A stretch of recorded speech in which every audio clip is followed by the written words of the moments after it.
बार की बात है। एक छोटे से गांव में एक किसान सोनू रहता था। वह बहुत गरीब था, लेकिन दिल का बहुत ही नेक था। एक बार सोनू सुबह सुबह गांव के रास्ते जा रहा था। तभी उसके एक बाबूजी देखे। सोनू बोला, बाबूजी, मुझे कुछ पैसे उधार दे दो। मुझे बहुत ज़रूरत है। मैं जल्द ही वापस कर दूंगा। बेटा, मेरे पास जो पैसे थे वो मैं जमींदार को दे आया। फिर सोनू दुखी होकर अपने घर आया। सोनू बोला, आशा, आज भी पैसों का इंतजाम नहीं हुआ। ये भगवान। अब क्या करें जी। अब हमारे पास बस आज रात का ही खाना बचा हुआ है। हाय राम, अब क्या करें। सोनू बोला, आशा, मैं काम ढूंढने जा रहा हूँ, खाना बना के रखना।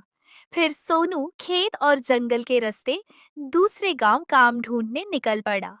कुछ देर चलने के बाद वह एक जमींदार के घर के पास। सोनू जमींदार से बोला, मालिक, मेरा नाम सोनू है।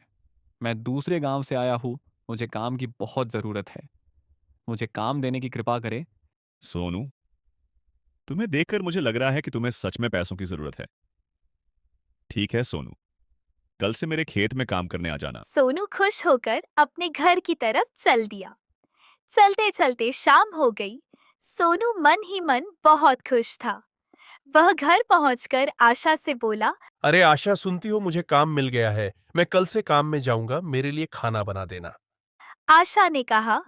ठीक है जी, मैं कल सुबह खाना बना दूंगी। अगले दिन सोनू सुबह सुबह काम के लिए निकल पड़ता है। जंगल के रास्ते कुछ देर में वह जमींदार के खेत में पहुंच जाता है। मालिक का यही वाला खेत है। चलो काम शुरू करते हैं। फिर सोनू जमींदार के खेत में काम करने लगता है। शाम होने पर सोनू बोला। अरे बाप रे, चलो घर चलते हैं, बहुत शाम भी होगी। फिर सोनू अपने घर के लिए चल देता है। रात का वक्त था। रास्ते में देखकर सोनू की आंखें फटी की फटी रह गईं। वह एक भूतिया चेहरे वाला वह सोनू के सामने आकर चाकू से सोनू के ऊपर हमला कर दिया। सोनू डर के मारे वापस जंगल की तरफ भगा। रात भर सोनू जंगल में ही सोया।